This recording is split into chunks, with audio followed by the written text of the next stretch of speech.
Okay, everyone, this is the part 5 of Cinderella Phenomenon. So, yeah, I can't wait what this road will take us. The forbidden love. The forbidden love. The forbidden love. Okay, let's continue. I will ask Rod if he will play out with me. Oh. I know we do not have a good relationship. Rod has spared no effort in telling me how cruel I have been to his family. But I feel that rectifying whatever mistake I made with them might be an easy way to get 3 good days. Yeah, that's a good way of thinking. Oh, this is going to be very interesting now. Yeah, just because I choose Rod, Laura. But Ray, didn't he tell you that he didn't want to break his curse? Oh, yes, but that may not be the whole truth. He's still reluctant to break his curse despite all the advice I have offered him. Perhaps you will be able to encourage him where I cannot. I do not care if he does not want to break his curse. I only need him to help me remedy the supposed bad thing I have done to his family. I believe that will be the easiest way to break my curse. But the problem is that I rarely see him here. He is usually at the palace. In order for this arrangement to work, I will need to be in the palace. I for one think it's a terrible idea. What if Delora voice trailed off, she averted her gaze to the floor, her expression a mixture of anxiety and solemn consideration. What if what? Is there something I should know? Both the witch and the fairy just stared at me silently. After a few moments, Puffy spoke. You will be far from us, princess. We were not able to assist you. Witches could be lying in wait for you. Knowing that you are the true crown princess of Angel, they might seek to use you for their own purpose. What sort of purpose? Why would the witches be after me in the first place? Many of them have been corrupted by the Tenebrae. Darkness has invaded their heart, making them bitter. Many of them simply want to see the fairy course continue on undisturbed. This is all just speculation, but it's better to be safe rather than sorry. What will you have me do? Hmm. Laura? I have an idea. I think I can get her into the palace and make sure there's someone there to look out for her. How? Just trust me. Tomorrow the Ice Princess returns to her palace. I have a bad feeling for it. So, what's your idea, Laura? As a maid, This cannot be happening. Don't dilly-dally. The princess will soon be awake and expecting her new maid. I closed my eyes and suppressed the urge to groan. How is it that Delora was able to turn me into Emmeline's personal maid? Oh, she thought this would be funny, didn't she? Well, I will make her pay for this. I expect you to not be late again. We have very strict rules on how palace staff should behave. I'm not exactly sure how Delora managed this. She told me she was going to cast a spell on me and that it will be over as soon as I open my eyes. I closed my eyes and sure enough, when I opened them, I found myself here in a maid uniform. What did she do? The maid continued to babble at me. How annoying. I pretended to listen to her as she led me through the palace hallway. Emily and Word chamber are located here. Oh. We came to the hall with Emily as it appeared around the corner, from around the corner. Your Highness. They made down into neat courtesy. Emily's eyes meet mine. I tense as I wait for any sign of recognition from her. But she only gave me curious look as if wondering who I am. She clearly does not recognize me. The maid suddenly reached back and pulled my admiration, forcing me into a bow. You are in front of Crown Princess of Angel. Show some respect, girl. My apologies, Your Highness. She is new and clearly need to be taught some manner. Excuse me? Oh, please, there's no need for that. What is she trying to achieve by pretending to be kind to a palace maid? Who is she trying to fool? Your Highness, this is the new personal maid. Emily glanced at the maid looking confused. Why do I need personal maid? It is why the king ordered, princess. Emily turned to look at me again. What is your name? She is talking to you, girl. I scored at the maid before facing Emily. I cannot believe I have fallen so low that I now being ordered around by a maid. Lucette. It's nice to meet you, Lucette. I hope we can get along. Mm-hmm. When I do not respond, Emily face fall. I was just eating to breakfast with my family. Of course, Lucette will escort you to the dining hall. I raised my eyebrow at the maid, irritated. There's no need for concern. I can get there on my own. I breathed a sigh of relief. I'm not here to babysit her. The maid leaned forward and whispered something in my ear. I don't know how it is that you landed this position, but you owe the royal family your diligence and respect. If you continue to show due respect, I will be having a word with the king.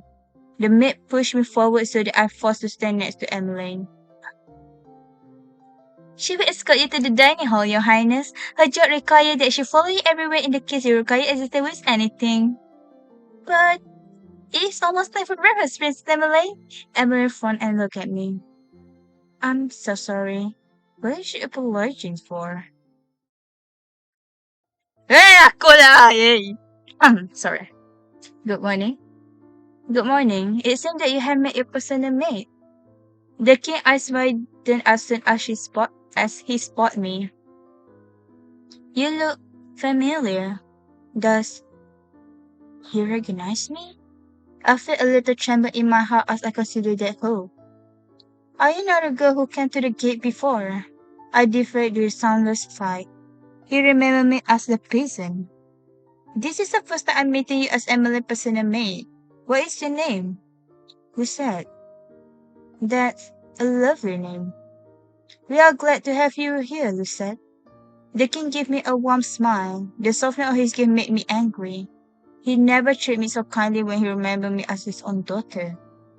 Emily took her seat while I walked to stand at the wall beside the other maid and butler. The door opened and Rod walked inside. He greeted the king, Ophelia, and then his sister. He was just about to take his seat when his eyes suddenly fall on me. The shock is apparent on his face. Rod, is something wrong? Is I see there is a new maid on staff. His tone is almost accusatory. I bristled at his word and about to say something when Ophelia spoke. She is Emmeline's personal maid, Lucette. Ross stared at me for a few moments, his expression unreadable. Eventually he moved to take his seat. I stand silent and watch the royal family eat their breakfast. The small area is filled with happy conversation. Delora, I love you so much. Oh my god, the thing that you make she see with her own eyes how happy they are when she is not there. Oh my god. The best wishes ever. The photos smile at each other when they speak.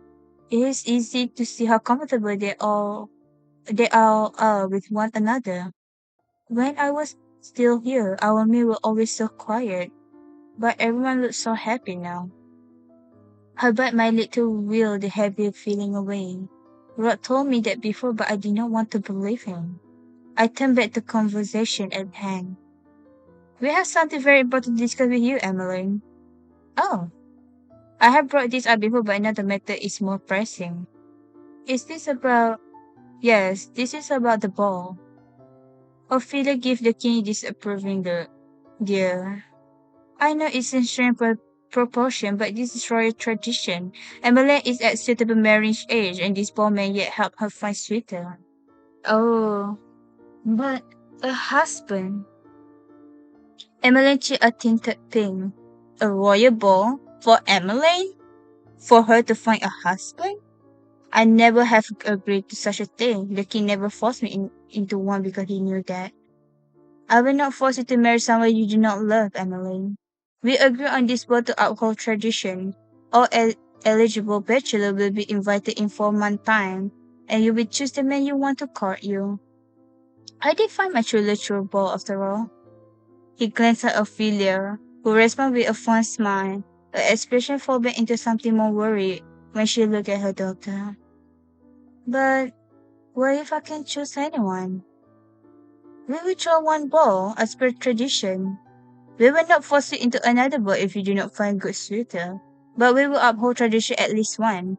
Perhaps this will push you to think more about future. Sorry. I will not put added pressure on you, Emmeline, but I will be happy to see grandchildren before I have to give up my throne. I'm not getting any younger, you know. Mother? I can tell that the king is trying to make light of this situation, but there is undertone of seriousness. Emmeline eventually sighed, then slowly nodded. I understand. I gave shift to Rod to search for reaction, but his pressure is impassive. No reaction at all. Did he know this was going to happen? Of course. But can I really be princess the kingdom of angel deserve? I feel so unprepared. You are the crown princess of angel. You must be confident. Emmeline looked down, looking genuinely distressed. I finished. May I be excused? But sweetheart, you barely touched your foot. You may. Emmeline stand out and ducked into a quick curtsy before rushing from the room. I do not move until I feel Rod glare on me. I realize that I need to follow Emmeline. Excuse me. I curtsy and follow after Emmeline. Yeah, you are her personal maid. Ah, I'm sorry. I'm barely making a few steps away from the dining hall before the door fly open and Rod rushing after me. What are you doing here? Answer him lah kan. I mean like you come to the castle to meet him. Why want to avoid the question? Straight to the point. I'm here to break my curse. You expect me to believe that when you have people offering to help at the marching? Rod's expression changed, anger clear in his eyes. No, I know why you're really here. What are you talking about? You thought you might take back what is rightfully yours, didn't you? You have no qualm about hurting my family again. I stare at him non-pulsed by his accusation. I carefully quell the simmering anger inside me. The last thing I want is to be fired before I break my curse. I am not here to hurt anyone, so stop accusing me of such things. We glared at each other in silence. Ooh, the sound effect. I had always thought that Rod was closed off and quiet, but his emotions are always blazing in his eyes. You shouldn't be here. Rod stepped back, but his gaze is still fierce. I do not have time for this. I am going to find Emmeline. Why? So you can assault her? No, because it's my job to attend to her. Excuse me? Scusi, my prince. I got job to do. The last place I expect to find Emmeline is in the throne room. Much to my surprise, I find her standing alone inside staring up at the throne. Oh. When she turned to face me, she has guilty expression on her face. The music is too loud. I need to slow it down a bit. Oh my god, too low. Okay. I'm sorry.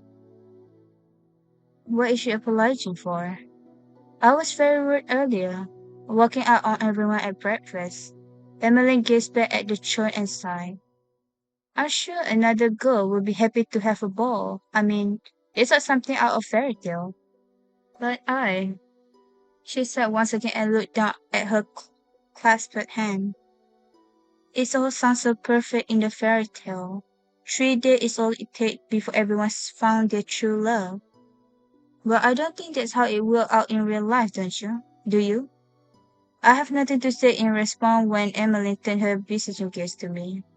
I just don't know how I'm supposed to marry someone I barely even know. Is it really what it means to be a crown princess? Isn't this precisely what you wanted? Excuse me? When your mother married the king, you became a princess. You went from rank to riches overnight. I cannot keep bitterness from my voice when I speak. Your life is playing out like a Cinderella, is it not? All you're missing are the glass slipper, and even then, I am sure the king could arrange for a pair. I cannot understand why you are so unhappy. Speak, Emmeline. Neither can I.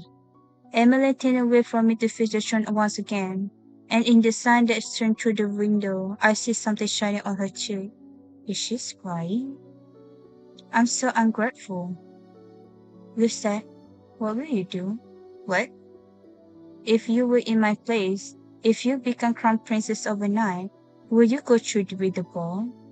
For the sake of angel tradition? For the sake of your role? I would never do anything so worthless.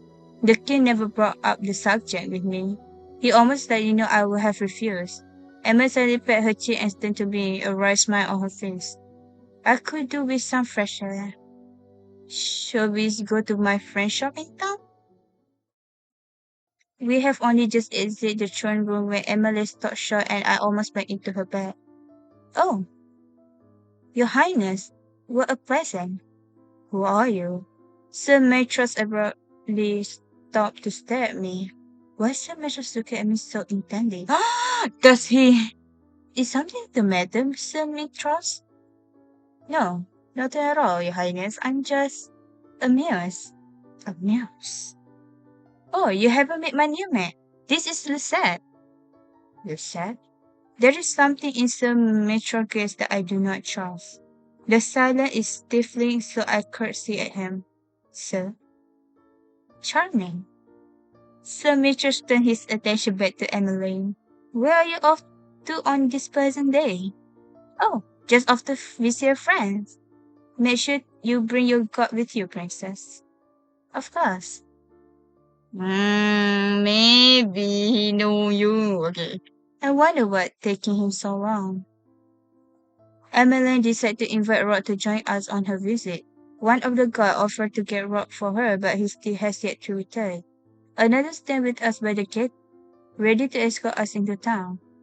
Why does the king even keep this incompetent fool if they cannot find a single person? Maybe we should go look for Rod. But then, what if he get here as we go searching for him? I sighed. I will go look for him. You can stay here. But you don't need to run around for me. He has yet to ask me to what does he think of me even does. I look at her suddenly not answering him financial land. Thank you, Lucette. I inclined my head just slightly before walking off. I feel like a babysitter. I cannot believe I have to search for Rod. This is only slightly better than being dragged around by that room. I turned around the corner and nearly bumped into someone I like a few steps back in just in time. Princess? A look in shock face surprised me around my own. Where have you been? I've been looking for you everywhere. He paused to stare at my clothing. Why are you wearing maid's uniform? Frizz, you remember who I am? I will never forget you, Princess Lucette. Oh! So you've been cursed too, my boy. My man. You've been cursed too. God, for heaven's sake, everybody being cursed. I'm being cursed. You're being cursed. Everybody being cursed. It's an Emily. Drink what too. But it does seem that I'm the only one who remember you. What's going on, princess? The only people who remember me are the witches, fairy, and Frizz. Are you? I thought I heard the sound of approaching footsteps. Frizz turned at the sound and they stood low into a formal bow when he saw Rod. Your Highness! Rod impressive face twists with annoyance when he see me. Rod do not even acknowledge Frizz as he walked past him to stop in front of me. Shouldn't you be attending to my sister? I don't understand. Prince Rod, do you even know why Princess is dressed like this? Oh. Rod is clearly just as surprised as I am that Frizz remembered me. You recognize her? You remember the princess too? But if you know, why didn't you say anything when she first went missing? And can someone explain to me why she attended the Princess Emmeline? This is Frizz. I cut him off before he can ask any more questions. I feel Ross gaze on my back as I turn to look at Frizz. No more question. But princess, right now I am a palace maid. A what? It's a long story. I have no time to explain now, so do not ask. Fritz is clearly discontent. She seemed to struggle for a few moments before he finally sighed and nodded. Now I know why we cannot like asking him to be the one who pay with us because like he don't know us like being weaving curse right now he just know us right now but I don't know why we cannot pair with walls. I don't really know. Yes, Your Highness. Thought it's nice to hear someone here speak my title. It will not do if Fritz call me on accident. It just Lucette for now. But I tend to face Rod. Emmeline is waiting. What? The guard could not even deliver her message? Where are you going? Emmeline want to visit her friend shop in town and she want you to go with us, Rod. Town? Ordinarily, I would not mind Fritz joining us, but right now, he might just unnecessary company. He may very well give me away. Rod barely want to speak with me when it is just two of us. I doubt Fritz will make him more sociable. Assuming that accompany you is not an option at this point. Yes. Fritz looked down for a moment before looking at Rod. I'm sorry to ask you, Your Highness, but since she refused to let me do so, please look after Miss Lucette in my palace. Oh, Princess Lucette. This is tiring. I'm not signing up for this. Lord, help me. Ridiculous. I do not need to be called that. Even if I did, Rod couldn't care less if I am hurt. I will do my best, Sir Fitzgerald. I cannot tell if he's been genial or not. Fritz bowed down to both of us. Stay safe, Prince Lucette. And you, Your Highness? Rod turned and began to walk away without another word. Come on. Rod is silent as we make our way to the palace gate. I'm still thinking about what he said to Fritz earlier. Why would Rod agree to Fritz's request? Because he just wanted him to leave? Yeah, he's annoying. I stared at Rod back as he walked in front of me. Sometimes I cannot figure out what he is thinking. Rod, Lucette! Emmeline beamed when she caught sight of us. Are you ready? Rod crossed his arm. He does not look very happy with his sister. Even though Rod is younger, I cannot help but think that he often sounds like older of the two. I'm busy, Emmeline. I can't keep dropping everything whenever you want to leave the palace. I'm sorry. I just really needed some fresh air today. You can get plenty of fresh air at the palace ground. Well, you know it's not the same. I feel I need to be off a palace ground. Emmeline Fitzgerald as she looked down at the ground. Rod let out an exasperated sigh before stepping inside the carriage. Come on. What? Just for an hour, okay? Thank you. I soon come to realize that it is easy to walk around the town now that everyone has forgotten who I am. The atmosphere around town feels brighter. All the spiteful stares are gone. Princess Emily! Oh, how are you doing? Is your wife feeling better? Emily has responded to the most of the people who know her. She seems to know good majority of people in the town. I hang back as Emily speaks with them. The night escort hover somewhere nearby, watching for disturbance. We are going to take longer than an hour if she continue like this. I'm not going to rush her. Don't you need to return to the palace to continue whatever work is you doing? Rod raised an eyebrow at me. I do have to get back to my study, but my family always comes first. If this makes Emily happy, then I will gladly come with her to town. It's a small thing. Happy? I looked more closely at Emily. She is smiling, but then she always smiles. I do not understand.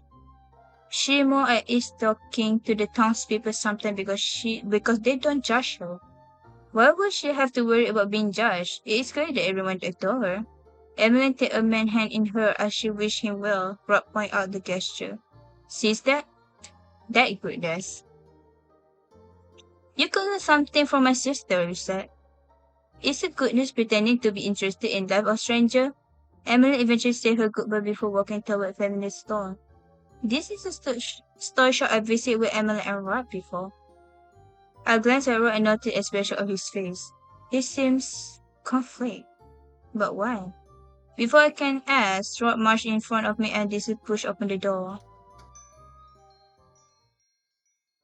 When I enter, Emily is already hugging the shop girl Viorica. Emmeline, you look so as beautiful as ever. Oh please, I look the same. You on the other hand. Emily stepped back before nodding, a bright smile on her face.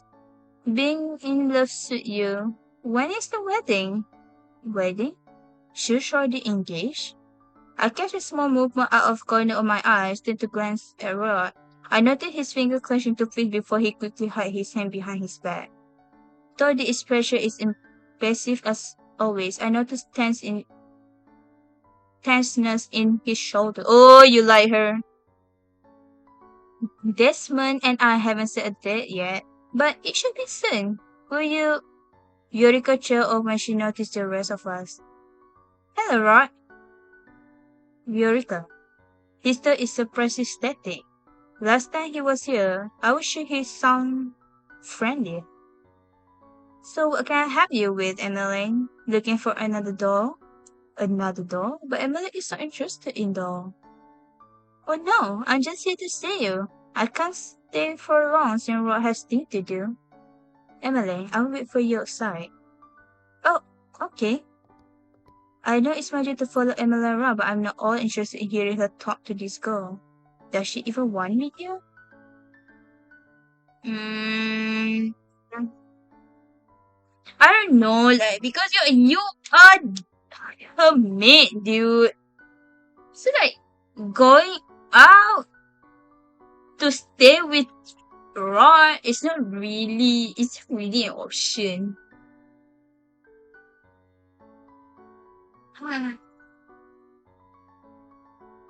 I know that our objective is to have Rod to like pair up with us to help us with the goodness team, but you know, let's stay with Emmeline. Before I can decide what I want to do, Emily hesitated to look at me with a smile. This is so sad. She just started working as my personal maid today. Isn't like you to make me follow you around. Emily's expression quickly became apologetic.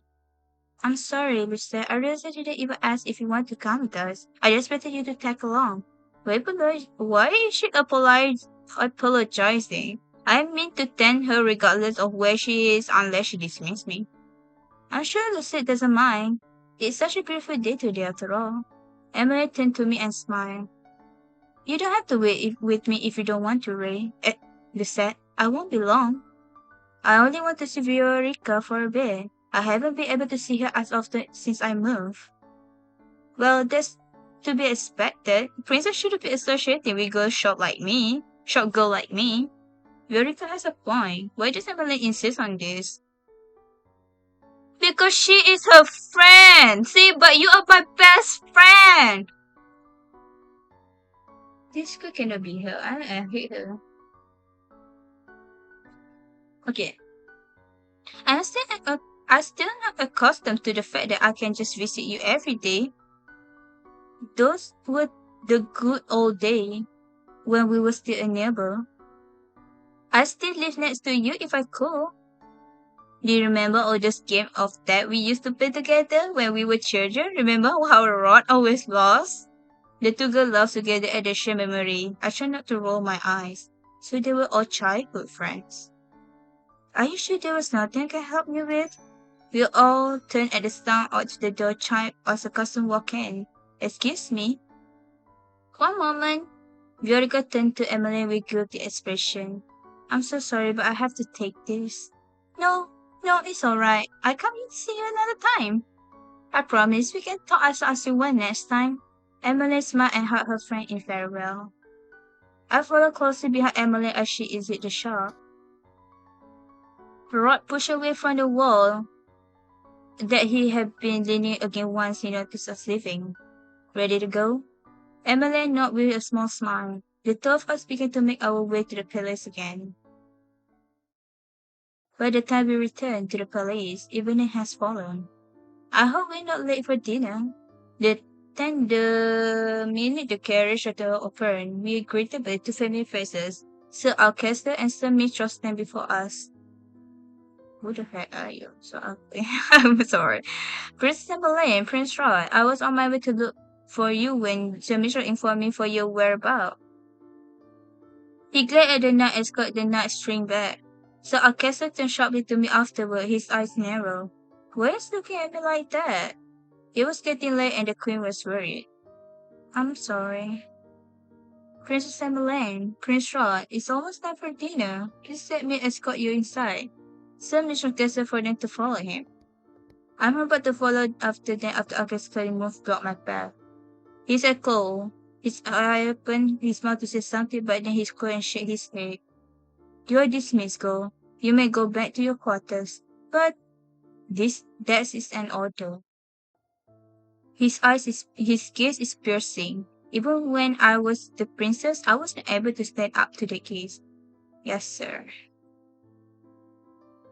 Okay, that's weird. After dinner, I made my way back to the room assigned to me. As I walked down the hall, I noticed Rod heading in my direction. What? He suddenly grabbed my arm and pulled away down the hall. Oh my god! Oh my god, he pulled my arm away! Oh my god! I'm sorry. Where are you taking me? Rod doesn't answer and just continue moving until we reach an unfamiliar door. What's going on? Rod cut me off by placing a finger on my lip. He looked around warily before finally pulling me through the door with him. A dungeon? You want to lock me? Oh gosh! This place? I heard this place before, but have never seen it. Is this secret passage into the town? Rod doesn't answer me. He simply keeps walking and see no other option but to trail after him. What is that you know this place? He still refused to answer. Are you deaf? Rod suddenly stopped and I bumped into his back. I stumbled back with a scowl. You asked too many questions.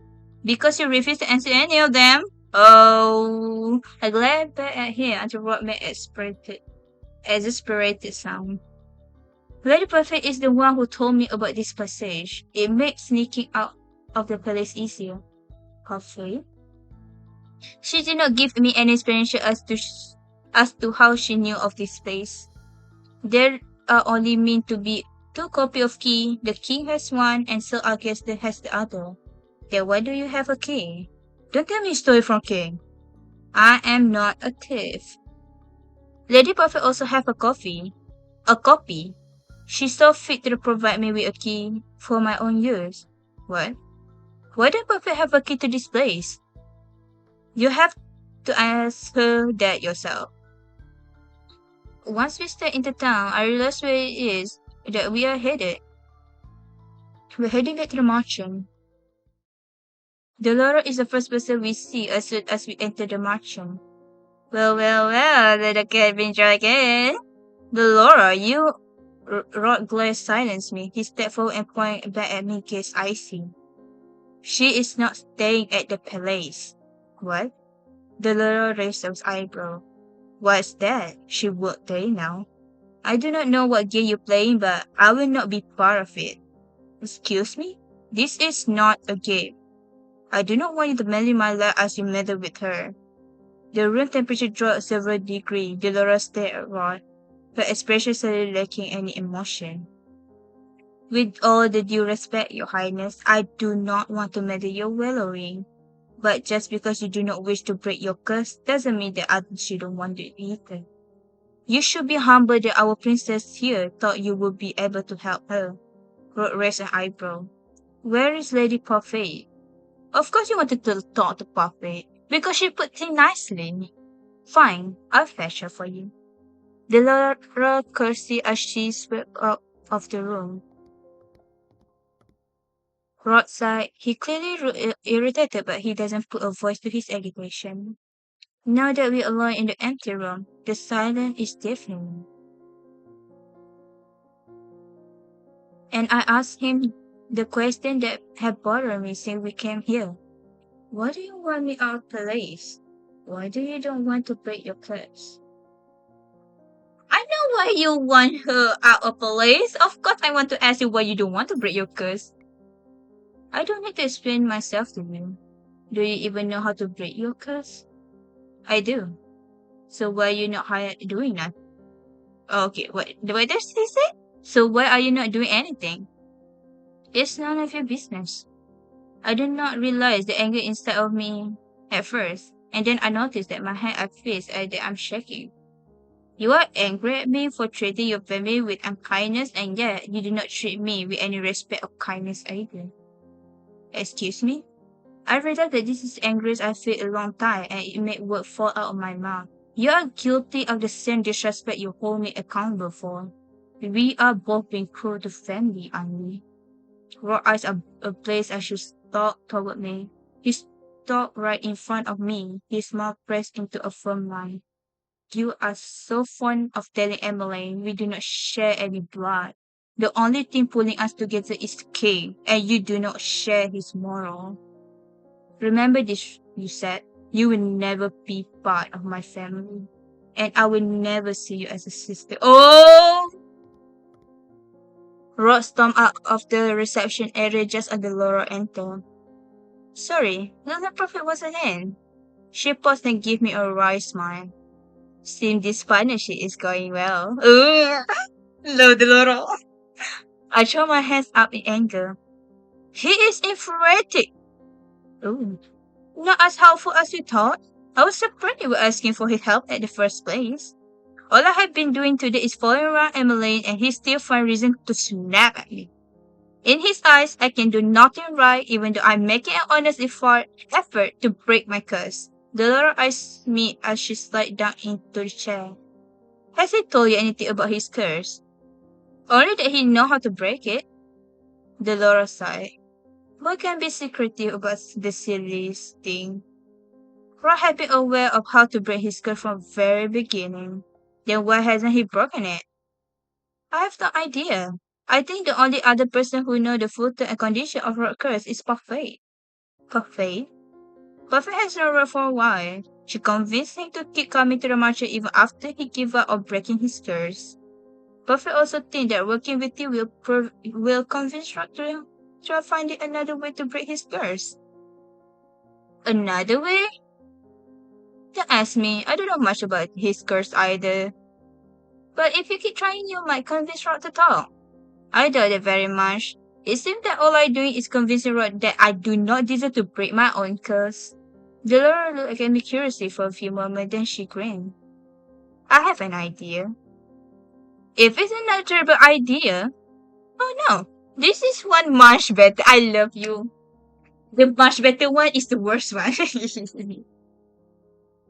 I just stick around with you. You know, watch out for you. What? Delora?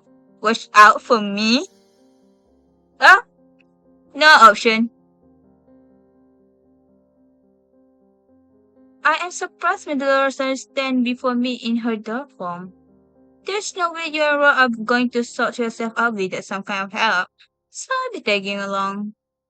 It's much easier when I'm travel size, isn't it? Why do I feel like she only made things worse? Oh, you don't know when she said there's much better one, much better. There's never a much better one, darling. Never. Come on then. Dolores somehow managed to jump into the front pocket of my apron, which is thankfully large enough to fit her doll body. Let's go find us a prince and get ourselves back to the palace. Yeah, you couldn't just run overnight, right? Oh, so that's it for the chapter 3. Now we are in the chapter 4. I guess this is the end of part 5. So see you guys later at another part of Cinderella Phenomenon. See ya. Goodbye. Mic drop.